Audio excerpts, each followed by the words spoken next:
And I even asked the president that I'm willing to be his advisor, so that I can streamline and be telling him the truth. I can be also another truthful man in this government. It's true. So that he have a second ear. Yeah. And being a genuine person, I couldn't, because that was the first time, I think,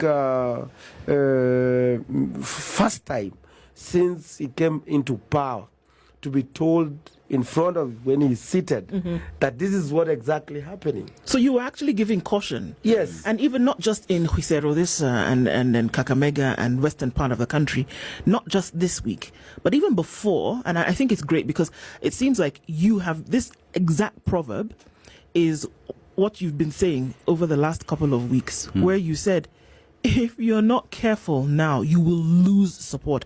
If you don't act, if you don't take caution, you will lose support. You've said that a number of times. What do you mean?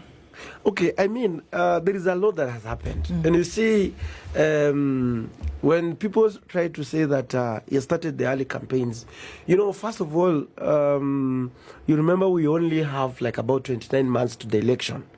We only have 29 months to the election. That means that in the next 20 months, or maybe like 15 months, we'll be on a serious campaign trail, like, for example.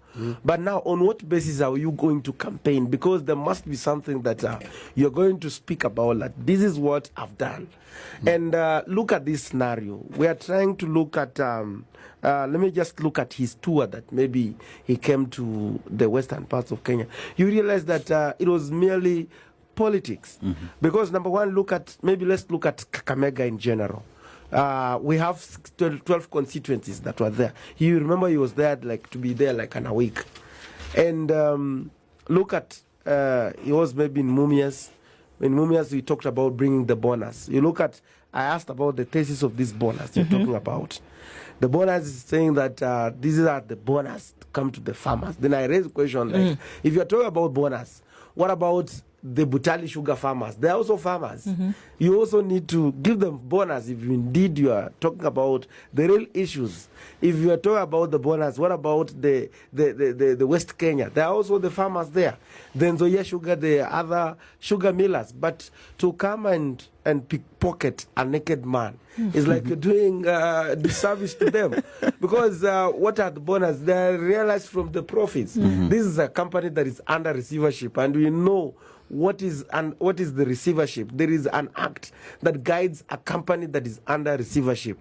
There is what we call the Bankruptcy Act. When the company goes under receivership, these are employees who are supposed to be paid and wherever. But you can't just wake up today and say that I want this 30% to go to this person. There is somebody that you are, and what about even in the accounting? There is what we call the consistency. There is what you call the trial and error. So it should never be done on that company because we don't want to go back to where we are. What about next year?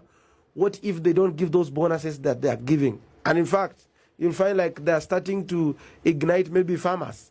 That is number one. Number two, when I raised the issue about the SHA thing, I asked the question, like, for example, you have come up with this SHA.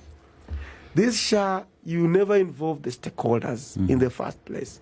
Because if you really that you want to revolutionize or maybe to bring drastic changes in the healthcare system, yes, you have to involve the stakeholders. And who are the main stakeholders? The private hospitals.